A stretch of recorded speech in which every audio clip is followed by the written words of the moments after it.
مرزا اسد اللہ خان غالب کی 225ویں سالگرہ جھنگ میں معروف شاعر اور مزاح نگار پروفیسر ڈاکٹر عمران ظفر نے غالب کی سالگرہ پر کیک کاٹا۔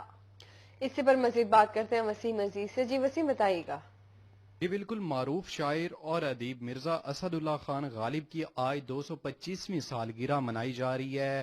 جنگ میں بھی معروف شاعر اور مزاح نگار پروفیسر ڈاکٹر عمران ظفر نے آج ان کی سالگرہ کا کیک کاٹا۔ اسی حوالے سے ان سے بات کرتے ہیں۔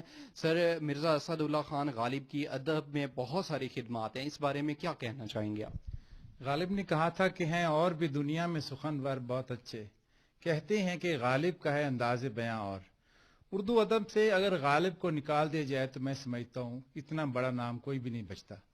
تو غالب کی آج 225ویں سالگرہ ہم منا رہے ہیں، اور ان بچوں کے ساتھ، عزیزوں کے ساتھ منانے کا مقصد یہ ہے کہ نئی نسل کو بھی غالب سے متعارف کروایا جائے۔ غالب کی شناخت صرف شاعر کے طور پہ نہیں، نثر نگار کے طور پہ بھی ہے۔ غالب جہاں بہت بڑے شاعر ہیں، وہاں انہوں نے جدید نثر کی بھی بنیاد رکھی۔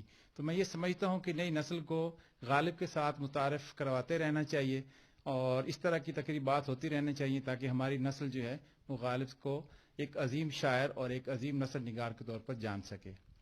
جی بالکل، عظیم شاعر کے طور پر جان سکے۔ سر آپ بتائیے گا، غالب بڑا نام ہے اردو ادب کا، اس حوالے سے نئی نسل کو جو ہے اس میں آگاہ کرنے کے حوالے سے کیا حکومت کو اقدامات کرنے چاہیے؟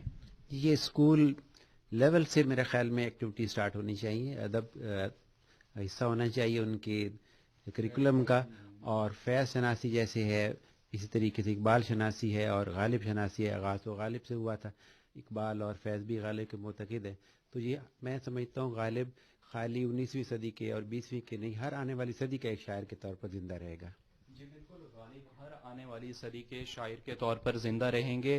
غالب کو اور اسی کے ساتھ اردو ادب کو جو ہے وہ روشناس کروانے کے لیے اور اس کے فروغ کے لیے حکومت کو بھی اپنی سطح پر اقدامات کرنے چاہیے۔